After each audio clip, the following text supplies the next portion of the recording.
이 할망구 언제 죽어? 솔직히 우리가 다 희생하면서 언제까지 모셔야 해요? 미영이의 말에 순이의 눈에서 눈물이 더 많이 흘렀어요. 심장 모니터의 소리가 빨라졌습니다. 병원비도 만만치 않은데 장기 입원이라도 하게 되면 우리가 어떻게 감당해요? 차라리 보호자분들, 환자분 심박수가 올라가고 있어요. 너무 시끄럽게 하지 마세요. 지금부터 사연으로 쓰는 이야기 시작하겠습니다. 새로운 이야기들이 올라올 때 가장 먼저 만나보실 수 있도록 구독과 좋아요로 시작해보아요. 서울 강남구 대치동의 오래된 아파트 15평 원룸이었어요. 벽지는 누렇게 변색되었고 싱크대 위에는 혈압약과 당뇨약이 가지런히 놓여 있었습니다. 김순이는 72살이었어요. 아침 7시 어김없이 라디오를 틀며 하루를 시작했습니다. KBS 클래식 FM에서 흘러나오는 가고파를 들으며 보리차를 끓였어요. 진수 결혼한 지가 벌써 20년이구나. 그때 미영이가 얼마나 예뻤는데 지금은 왜 이렇게 매정해졌을까? 순이는 속으로 이런 생각을 하면서 차를 우렸어요. 벽에 걸린 가족 사진들이 순이의 인생을 말해주고 있었습니다. 1970년대 신혼사진에서는 남편과 함께 수줍게 미소 짓고 있는 순이의 모습이 보였어요. 진수의 어린 시절 사진도 있었고 남편의 영정 사진도 걸려 있었습니다. 10년 전 심근경색으로 세상을 떠난 남편이었어요. 핸드폰이 울렸습니다. 며느리 미영이었어요. 어머니, 오늘 병원 가시는 거죠? 제가 차 못 대드려요. 손님 약속이 있어서요. 괜찮다. 버스 타고 갈게. 그리고 어머니, 태준이 등록금 얘기 좀 해야겠는데요. 4학년인데 성적도 안 나오고 이대로 가면 졸업도 못할 것 같아요. 순이는 깊은 한숨을 쉬었어요. 전화를 끊고 지갑을 열어보니 50만 원이 전부였습니다. 국민연금 120만 원으로는 병원비와 생활비로도 빠듯했어요. 거울을 보며 머리를 빗었습니다. 한때는 동네에서 가장 미인이라고 불렸던 자신의 모습이 이제는 그저 평범한 할머니가 되어버렸어요. 고등학교 국어교사로 30년 넘게 일했던 그 시절이 마치 꿈처럼 느껴졌습니다. 언제부터였을까? 미영이가 나를 이렇게 대하기 시작한 게 순이는 속으로 중얼거렸어요. 처음 며느리로 맞았을 때 미영이는 정말 예쁘고 착한 아이였습니다. 친어머니처럼 따르며 어머니, 어머니 하던 그 목소리가 아직도 귓가에 맴돌았어요.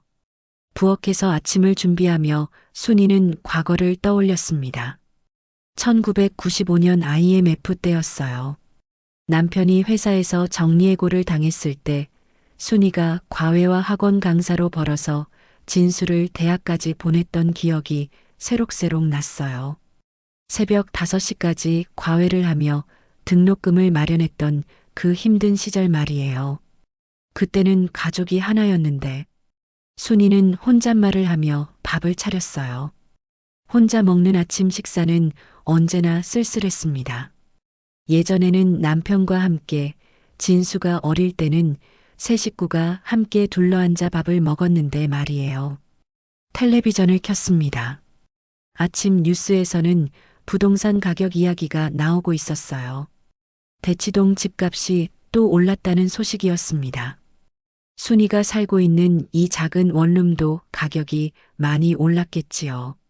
미영이가 부동산 일을 하니까 이런 것도 잘 알겠구나. 순이는 며느리 생각을 했어요.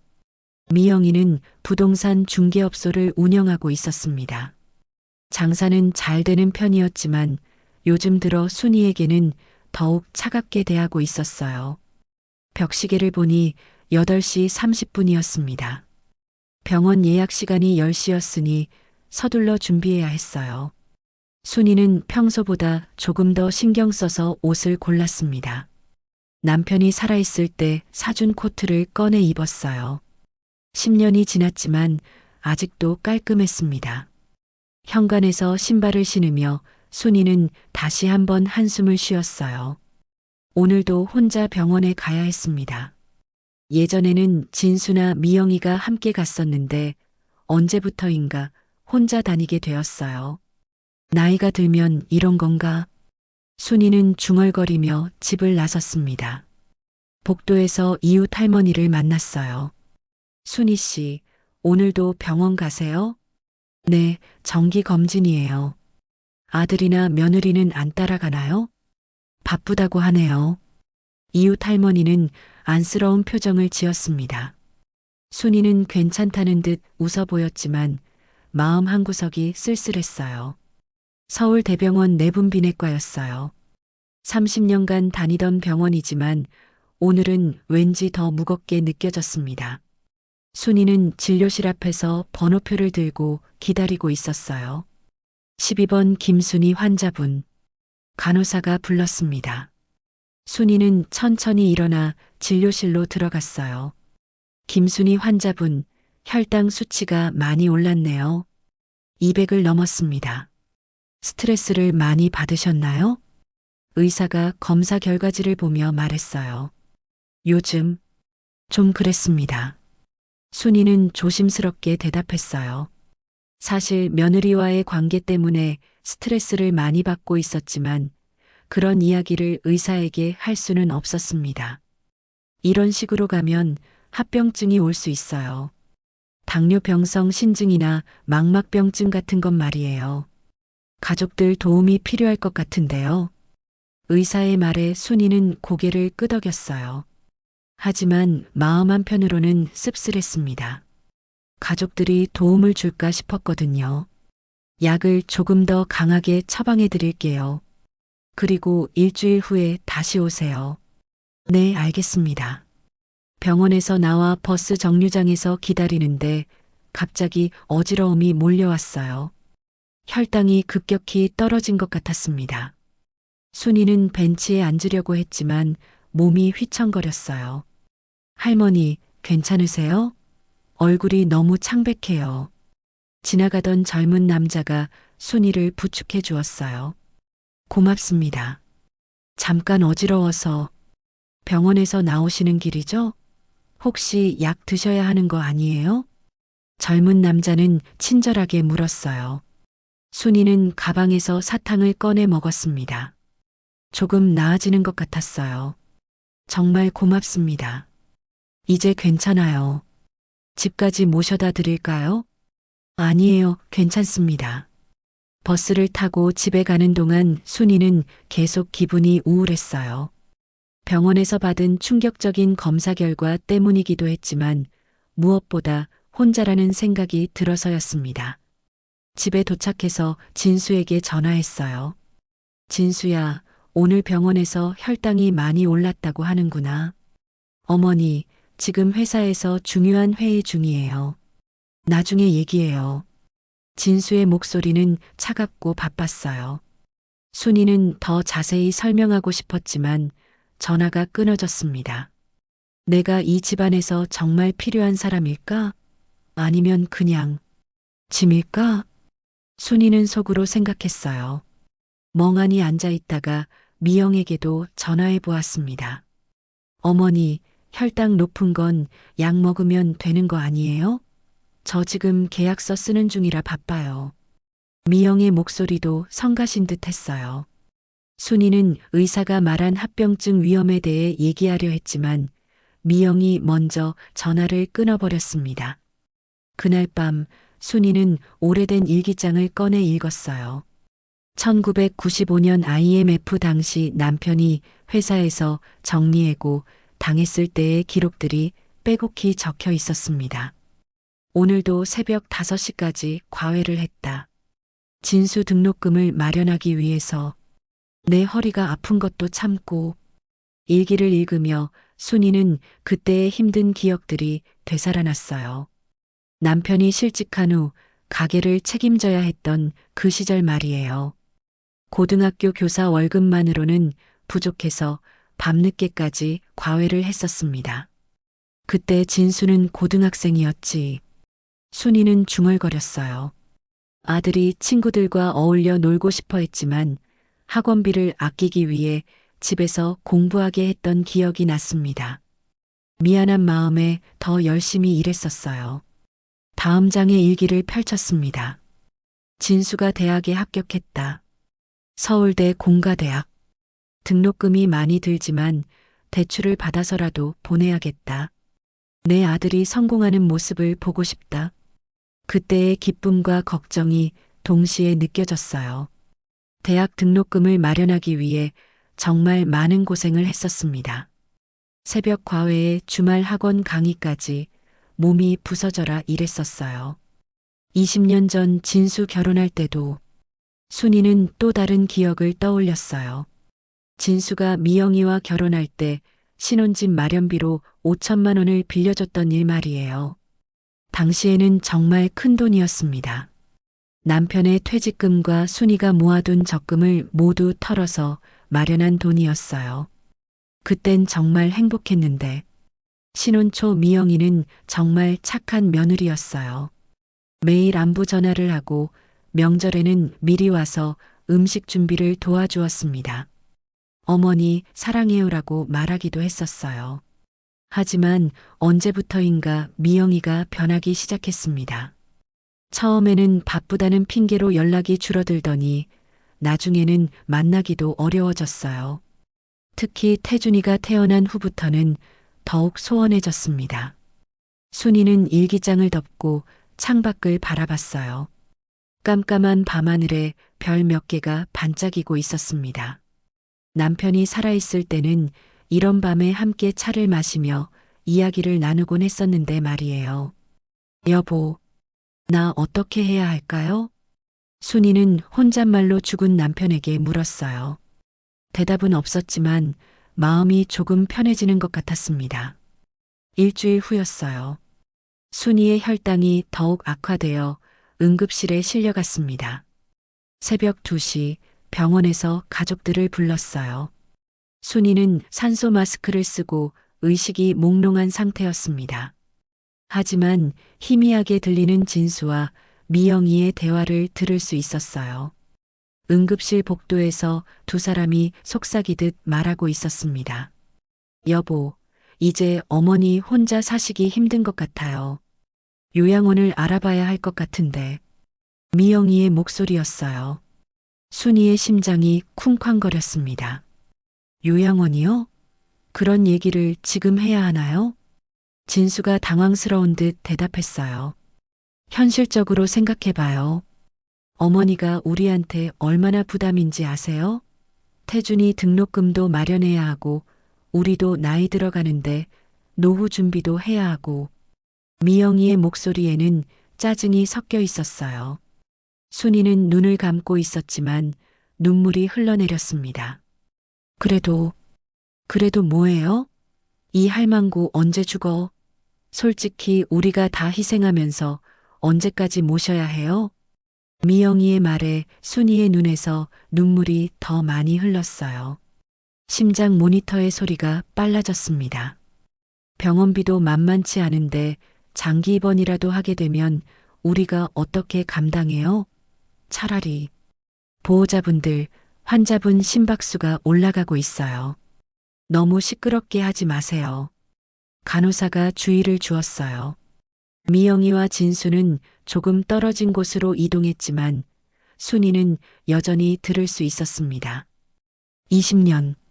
20년 동안 이 며느리를 내 딸처럼 여겼는데 이 할망구 언제 죽어?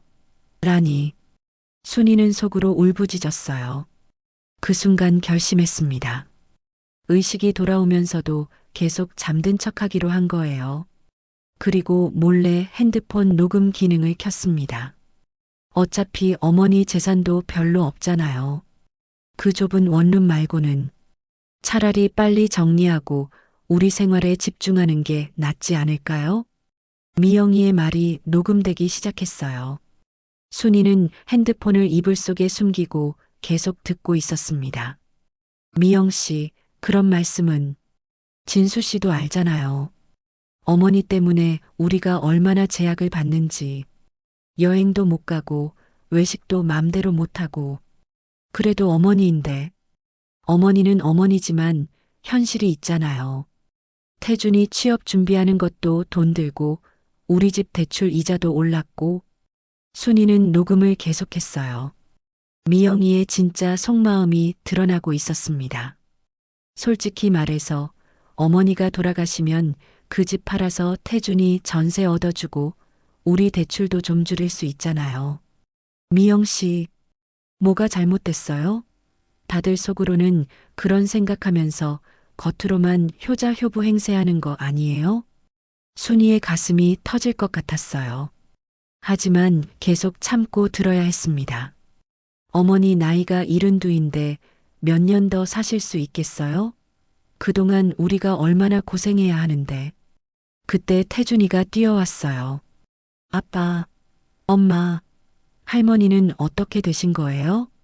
태준아, 할머니가 갑자기 쓰러지셔서 진수가 아들에게 설명했어요. 할머니, 할머니. 태준이가 순이의 손을 잡고 울었어요. 순이는 정말 손자만은 다르다는 걸 느꼈습니다. 의사 선생님은 뭐라고 하셨어요? 혈당이 너무 높아서 위험한 상태래. 며칠 더 지켜봐야 한다고. 미영이가 시큰둥하게 대답했어요. 할머니는 저한테 세상에서 제일 소중한 분인데. 할머니, 제발 깨어나세요. 태준이의 간절한 목소리에 순이는 마음이 찢어지는 것 같았어요. 하지만 아직 깨어날 때가 아니었습니다. 태준아, 너무 크게 말하지 마. 할머니가 놀라실 수도 있어. 미영이가 태준이를 나무랐어요. 엄마는 할머니가 걱정 안 되세요? 걱정되지. 하지만 현실적으로 생각해야 할 것들이 있단다. 현실적이라뇨? 태준아, 너도 이제 어른이니까 알아야 해. 할머니 모시는 게 얼마나 힘든 일인지. 순이는 며느리가 손자에게까지 그런 말을 하는 게 충격이었어요. 엄마, 그런 말씀하지 마세요. 할머니는 저를 키워주신 분이에요. 키워준 건 맞지만 할머니가 없었으면 제가 대학도 못 갔을 거예요. 할머니가 등록금 다 대주셨잖아요. 태준이의 말에 미영이는 잠시 말을 멈췄어요. 그건 그렇지만 엄마, 아빠, 할머니를 요양원에 보내시면 안 돼요. 제가 할머니 모실게요. 태준이의 말에 순이는 속으로 울었어요. 이 아이만은 정말 달랐습니다. 태준아, 내가 뭘 안다고 그런 말을. 저 군대 다녀와서 취업하면 할머니 모실게요. 제발 그때까지만 기다려주세요. 순이는 손자의 마음에 감동했어요. 하지만 동시에 복수심도 불타오르고 있었습니다. 퇴원 후 일주일이 지났어요. 순이는 겉으로는 평온해 보였지만 내면으로는 복수를 계획하고 있었습니다. 오랜 친구 영숙을 만나기로 했어요. 대학로의 작은 찻집에서 두 노인이 마주 앉았습니다. 순이야, 얼굴이 많이 상했구나. 병원에서 뭐라고 하던? 한영숙은 순이와 같은 나이인 69살이었어요. 전직 간호사로 일했던 영숙은 순이의 가장 가까운 친구였습니다. 영숙아, 나 한 가지 부탁이 있어. 순이는 조심스럽게 말을 꺼냈어요. 그리고 핸드폰에서 녹음된 파일을 들려주었습니다. 이 할망구 언제 죽어? 솔직히 우리가 다 희생하면서 언제까지 모셔야 해요? 미영이의 목소리가 찻집에 울려 퍼졌어요. 영숙의 얼굴이 굳어졌습니다. 이런, 어떻게 며느리가 시어머니한테 이런 말을. 영숙은 손으로 입을 막으며 충격을 받았어요. 나 이제 알겠어. 내가 너무 순진했구나.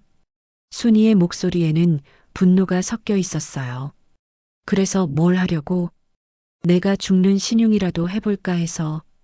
얘들이 진짜로 어떤 마음인지 확인해 보고 싶어. 순이의 말에 영숙은 깜짝 놀랐어요. 순이야, 그런 위험한 일을.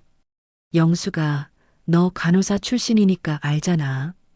가짜로 아픈 척하는 방법 말이야. 그때 찻집 문이 열리며 태준이가 들어왔어요. 할머니를 찾아 헤맨 모양이었습니다. 할머니, 어디 가셨어요? 연락도 안 받으시고 걱정했잖아요. 태준이는 숨을 헐떡이며 순이에게 달려왔어요. 태준아, 할머니 혼자 다니시면 안 돼요. 몸도 안 좋으신데. 태준이의 걱정스러운 표정을 보며 순이는 마음이 흔들렸어요.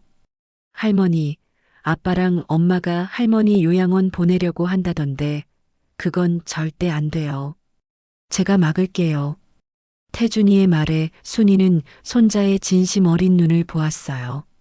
그 순간 계획이 바뀌기 시작했습니다. 태준이는 다르구나. 이 아이만큼은 내 편이야. 순이는 속으로 생각했어요. 태준아, 할머니랑 영숙 할머니랑 잠깐 할 얘기가 있으니까 먼저 가 있어라. 영숙이 태준이에게 말했어요. 할머니, 저 집에서 기다릴게요. 빨리 오세요. 태준이가 나간 후 영숙이 순이에게 말했어요. 순이야, 태준이는 정말 너를 사랑하는구나. 응. 그래서 계획을 바꿀래. 태준이까지 상처받게 할 순 없어. 순이는 마음을 바꿨어요. 그럼 어떻게 할 거야? 진짜 아픈 척을 해볼까? 위독한 상태인 것처럼. 순이야, 그건 너무 위험해.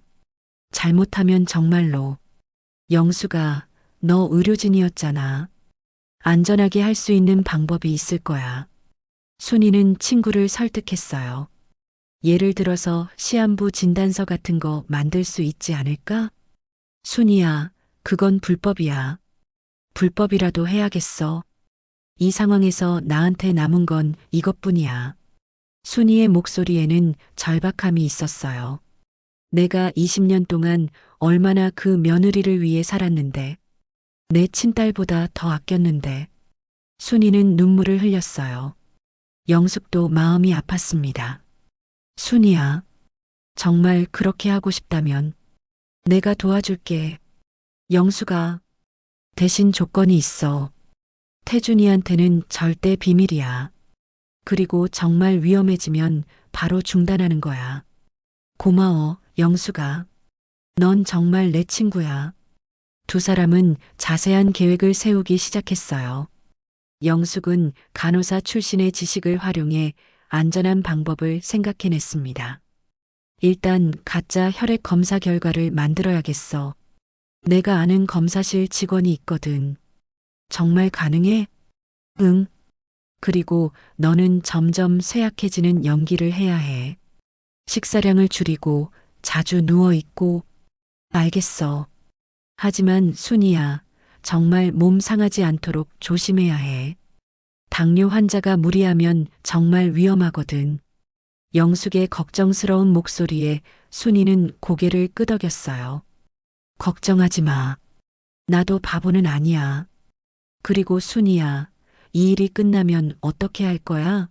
설마 정말로 복수만 하고 끝낼 생각은 아니지? 영숙의 질문에 순이는 잠시 생각에 잠겼어요. 모르겠어. 일단 저 며느리가 진짜 어떤 사람인지 확실히 알고 싶어. 혹시 진수는 어떻게 생각해? 아들도 그런 마음일까? 글쎄, 진수는 미영이한테 끌려다니는 것 같기도 하고. 하지만 상조회사에 전화한 걸 보면 순이는 아들에 대한 실망감도 컸어요. 어쨌든 이 일을 통해서 누가 진짜 가족인지 알아보고 싶어. 태준이는 이미 증명했잖아. 그래, 태준이만은 확실해. 그 아이 때문이라도 이 일을 제대로 마무리해야겠어. 두 사람은 차를 마시며 계획을 더 구체적으로 세웠어요. 영숙은 의료진 출신의 전문 지식을 총동원해서 안전하면서도 그럴듯한 연출 방법을 고안했습니다. 순이야, 이 일이 끝나면 우리 여행 갈까? 제주도나 부산 같은 데로. 좋은 생각이야. 이 일만 끝나면 정말 홀가분할 것 같아. 순이는 처음으로 밝은 표정을 지었어요. 한 달 후였어요. 순이는 영숙의 도움으로 정교한 연기를 시작했습니다. 의사였던 영숙이 가짜 진단서를 만들어주고 순이는 점점 쇠약해지는 연기를 했어요. 가짜 진단서에는 이렇게 적혀 있었습니다. 급성 백혈병 의심, 3개월 시한부 진단. 순이는 진수와 미영에게 진단서를 보여주었어요. 진수야, 미영아, 의사가 시간이 얼마 남지 않았다고 하는구나. 순이의 목소리는 떨리고 있었어요. 연기가 아닌 진짜 감정이 섞여 있었습니다. 어머니, 이게 무슨... 진수는 진단서를 받아들고는 얼굴이 창백해졌어요. 어머니, 정말이에요? 이런 일이... 미영도 놀란 표정을 지었지만 순이는 그 속에서 다른 감정을 읽어낼 수 있었어요. 의사가 그러는데 어쩌겠니? 살아온 세월이 72년인데 이제 그만 가야 할 때가 온 것 같구나. 순이는 담담하게 말했어요. 하지만 속으로는 두 사람의 반응을 예리하게 관찰하고 있었습니다.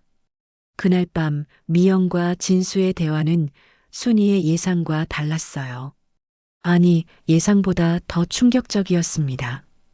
여보, 3개월이면 그동안 간병비가 얼마나 들까요? 미영이 먼저 현실적인 이야기를 꺼냈어요. 그런 생각을 지금 해야 하나요? 진수가 망설이며 대답했어요. 현실적으로 생각해야죠. VIP 병실 하루에 30만 원씩 하는데 3개월이면 2,700만 원이에요. 우리한테 그런 돈 있어요? 미영의 계산은 정확했어요. 순이는 숨죽이고 들어야 했습니다. 그래도 어머니인데, 어머니는 어머니지만 우리 살 길도 생각해야죠. 솔직히 말해서 빨리 돌아가시는 게 모두에게 좋을 수도 있어요. 미영의 말에 순이는 온몸이 떨렸어요. 하지만 더 충격적인 건 진수의 반응이었습니다. 그런 말 하지 마요. 하지만 사실 나도 그런 생각이... 그렇죠? 여보도 속으론 그렇게 생각하고 있었잖아요. 순이는 이 대화를 또다시 녹음했어요. 하지만 이번에는 너무나 충격적이어서 정말로 쓰러질 것 같았습니다. 내가 뭘 잘못했길래 내 아들까지. 순이는 속으로 울부짖었어요. 아들마저 자신의 죽음을 바라고 있다는 사실이 견딜 수 없었습니다. 어머니 장례비는 얼마나 들까요? 요즘 장례비는 대략 500만 원 정도 하더라고요. 화장하면 더 저렴하고 화장이 좋겠네요. 묘지값도 비싸고. 두 사람은 마치 순이가 이미 죽은 것처럼 이야기하고 있었어요. 그리고 어머니 집 정리해야 하는데 대치동이라 값은 좋을 거예요. 1억 5천 정도는 받을 수 있을 것 같아요. 순이는 정말로 가슴이 터질 것 같았어요. 혈압이 급격히 올라가는 게 느껴졌습니다. 그 돈으로 태준이 전세도 얻어주고 우리 대출도 좀 갚고. 좋은 생각이에요. 어차피 어머니도 고생하실 텐데. 그 순간 순이는 정말로 쓰러졌어요. 연기가 아닌 진짜로 말이에요. 응급실에 실려간 순이. 이번에는 진짜 위험한 상황이었어요. 혈압이 급격히 떨어지고 있습니다. 스트레스성 심근경색 증상이 보이네요. 의사가 급히 처치를 시작했어요. 할머니. 태준이만이 눈물을 흘리며 순이를 지키고 있었어요. 진수와 미영은 복도에서 장례식장과 상조회사에 전화를 하고 있었습니다. 여보세요, 상조회사죠? 혹시 장례 관련해서 문의 좀. 순이는 의식이 흐릿한 중에도 진수의 전화 소리를 들었어요. 환자는 72살이고요. 네, 급하게 준비해야 할 수도 있어서. 순이의 눈에서 눈물이 흘렀어요. 자신의 아들이 자신의 장례를 준비하고 있다는 사실이 믿어지지 않았습니다. 할머니, 제발 깨어나세요. 저는 할머니 없으면 안 돼요. 태준이의 간절한 목소리만이 순이에게 위로가 되었어요. 중환자실에서 하루를 보낸 후 순이는 겨우 의식을 되찾았어요. 첫 번째로 본 것은 태준이의 빨간 눈이었습니다. 할머니, 태준아. 할머니, 정말 무서웠어요. 의사 선생님이 위험하다고 하셔서 순이는 손자의 손을 꼭 잡았어요. 이 아이만은 정말 자신을 사랑하고 있었습니다. 어머니, 괜찮으세요? 진수가 다가왔지만 순이는 차갑게 바라보았어요. 미안해요, 어머니. 제가 좀 더 신경 써드릴게요. 미영도 미안한 척했지만 순이는 이제 그들의 가면을 모두 벗겨볼 수 있었어요. 괜찮다. 어차피 오래 살 건 아니니까. 순이의 말에 태준이가 울음을 터뜨렸어요. 할머니, 그런 말씀하지 마세요. 하지만 진수와 미영의 눈에서는 다른 감정이 보였어요. 안도감 같은 건 말이에요. 그날 밤 순이는 정말 죽고 싶다는 생각이 들었어요. 가족들이 자신의 죽음을 바라고 있다는 사실이 너무나 고통스러웠습니다. 영수가, 순이는 영숙에게 전화했어요. 순이야, 깜짝 놀랐어. 정말 위험했다며? 영수가, 나 정말 죽고 싶어. 순이야, 그런 말 하지 마. 내 아들까지 내 죽음을 바라고 있어. 순이는 울면서 영숙에게 모든 이야기를 했어요.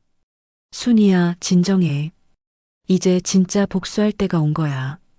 영숙의 말에 순이는 마음을 다잡았어요. 이제 정말로 마지막 카드를 써야 할 때였습니다. 중환자실에서 일주일을 버틴 순이였어요. 의식을 완전히 되찾은 순이에게 태준이가 조심스럽게 다가왔습니다. 할머니, 정신 차리세요. 제가 뭔가 발견했어요. 태준이는 주변을 살핀 후 할머니에게 속삭였어요. 아빠 휴대폰을 잠깐 봤는데 이상한 게 있었어요.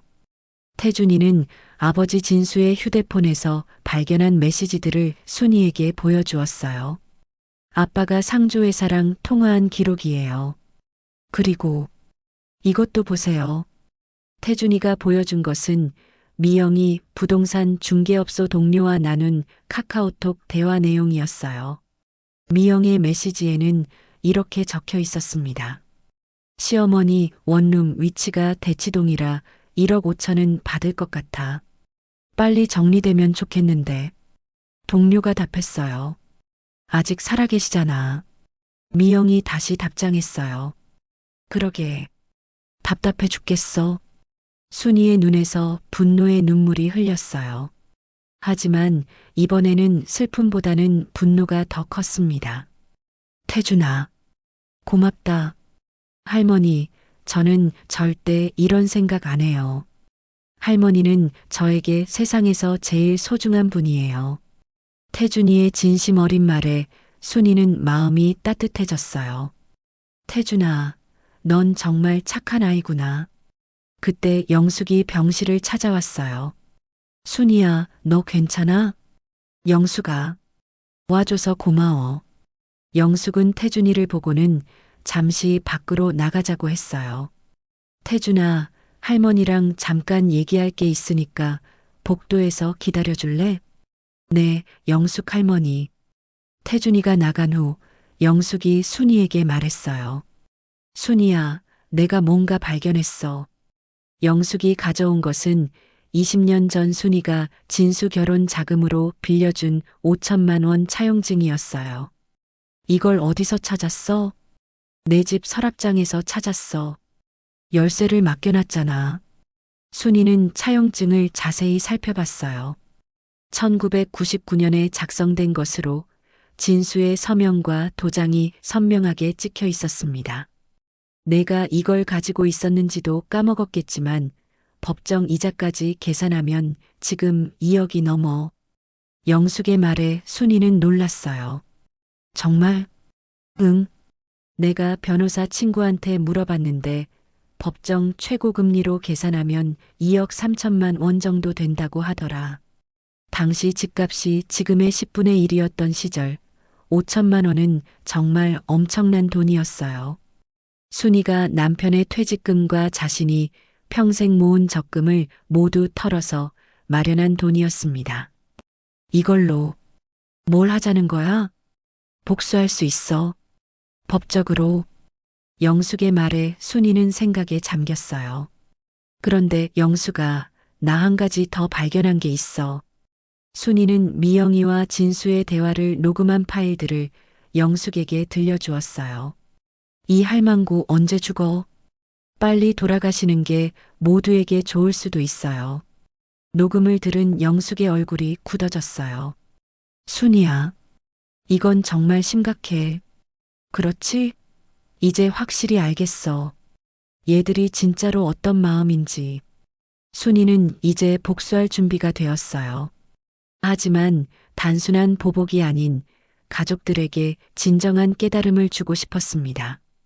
복수? 그래, 이제 진짜 복수할 시간이야. 순이는 속으로 다짐했어요. 순이야, 그런데 태준이는 어떻게 할 거야? 태준이는 달라. 이 아이만큼은 끝까지 보호해야 해. 그럼 계획을 어떻게 세울 거야? 영숙이 물었어요. 일단 퇴원해서 가족회의를 열 거야. 그리고 이 모든 진실을 다 까발릴 거야. 차용증도? 당연하지. 20년 동안 갚지 않은 돈, 이제 받아야지. 순이의 목소리에는 단호함이 있었어요. 하지만 순이야, 정말 다 털어놓으면 가족 관계가 완전히 깨질 수도 있어. 이미 깨진 거 아니야?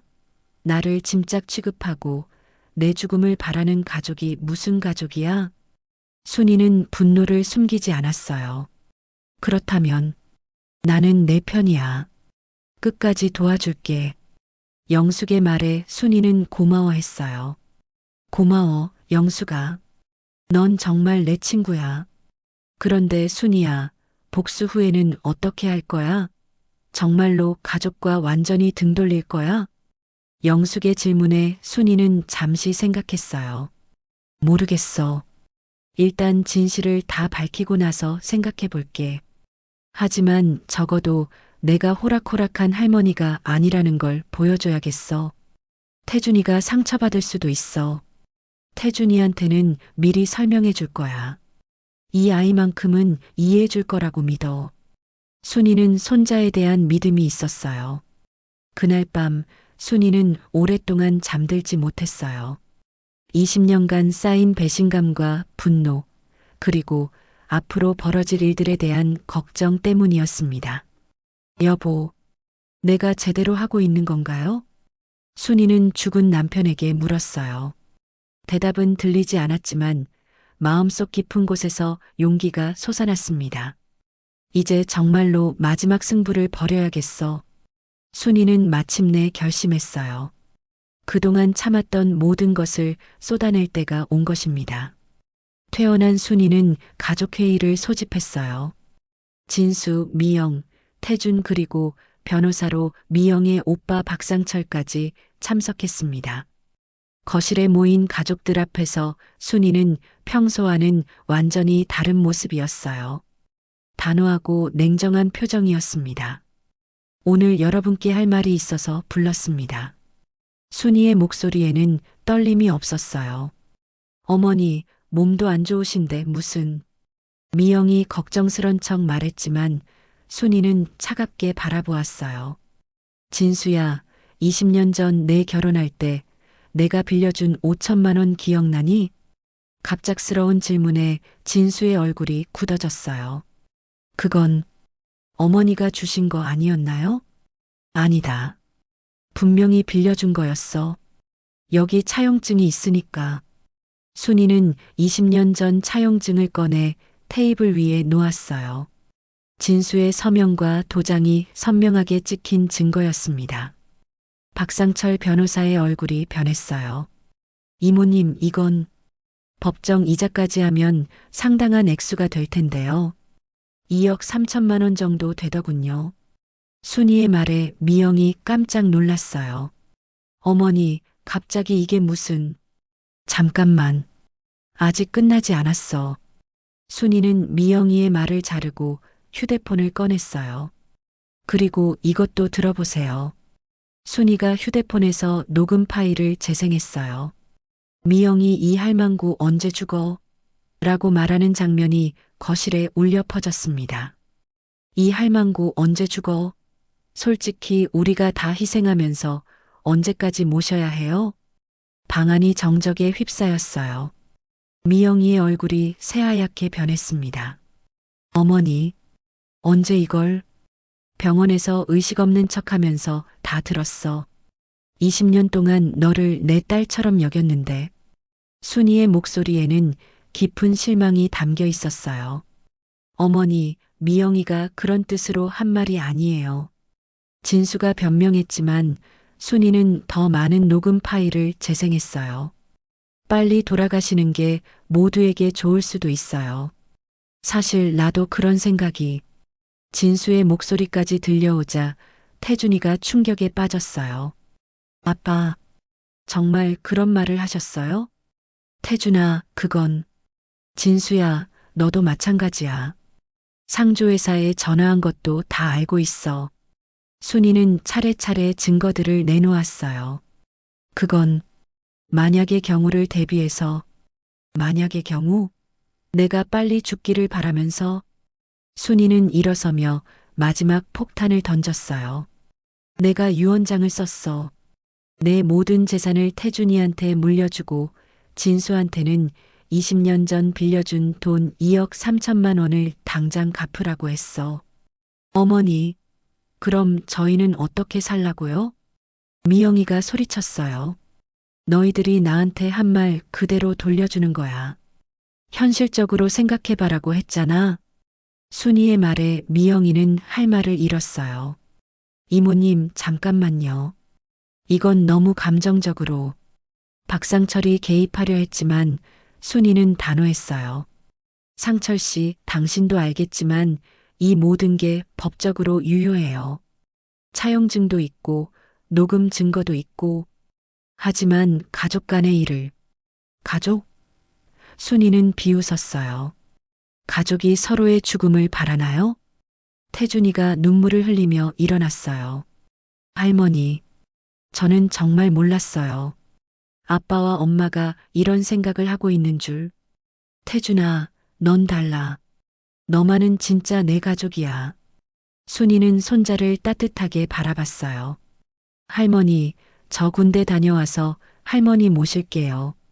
아빠와 엄마 없어도 저 혼자서라도. 고마워, 태준아. 미영이가 갑자기 무릎을 꿇었어요. 어머니, 정말 죄송합니다. 제가 잘못했어요. 미영 씨, 이제 와서 사과한다고 뭐가 달라져요? 순이는 차갑게 말했어요. 어머니, 제발 한 번만 용서해 주세요. 제가 정말 미쳤었어요. 미영이의 눈물에도 순이는 흔들리지 않았어요. 20년 동안 나를 속이고 내 등 뒤에서 내 죽음을 바랐던 사람을 어떻게 믿어요? 어머니, 진수도 무릎을 꿇었어요. 어머니, 저도 정말 잘못했습니다. 제가 아들 노릇을 제대로 못했어요. 진수야, 너는 내 아들이야. 그런데 어떻게 어머니의 죽음을 바랄 수 있어? 순이의 목소리에는 깊은 상처가 담겨 있었어요. 어머니, 앞으로는 정말 달라질게요. 제발 기회를 주세요. 기회? 순이는 쓴웃음을 지었어요. 내가 죽어가는 연기를 할 때 너희들이 보인 진짜 모습이 기회야? 박상철이 다시 개입했어요. 이모님, 법적으로는 문제없지만 가족관계를 생각하면. 가족관계는 이미 끝났어요. 순이는 단호하게 말했어요. 하지만 태준이를 위해서라도. 맞아요. 태준이를 위해서예요. 이 아이가 이런 부모 밑에서 자라면 안 되거든요. 순이는 마지막으로 말했어요. 일주일 안에 2억 3천만 원을 갚으세요. 못 갚으면 법적 조치를 취하겠어요. 어머니, 그런 돈이 저희한테 어디 있어요? 그건 내가 알 바 아니에요. 현실적으로 생각해 보세요. 순이는 자신들이 했던 말을 그대로 돌려주었어요. 미영과 진수는 절망에 빠진 표정이었습니다. 3개월 후 순이의 집이었어요. 미영과 진수는 매일 찾아와 순이를 극진히 모시고 있었습니다. 하지만 순이의 마음은 쉽게 열리지 않았어요. 어머니, 제가 직접 만든 미역국이에요.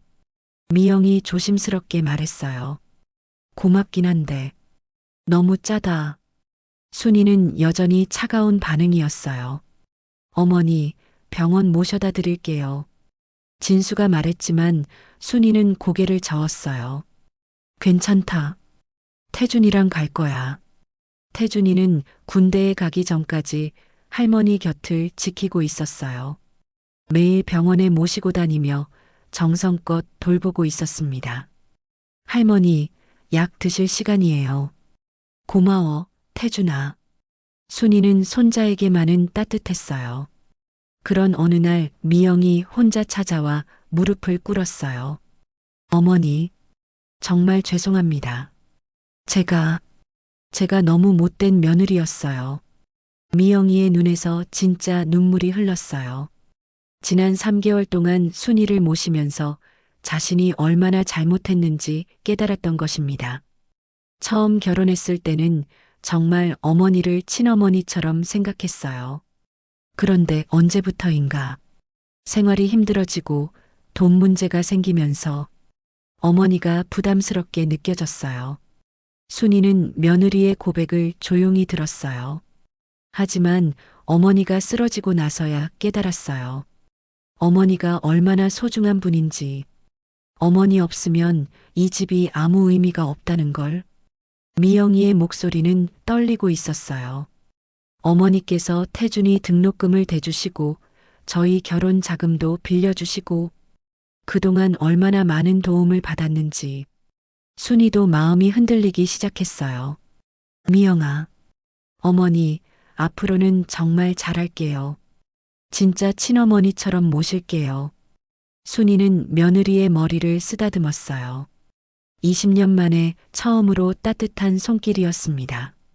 미영아, 나도 너무 서운했어. 20년 동안 키운 정이 있는데.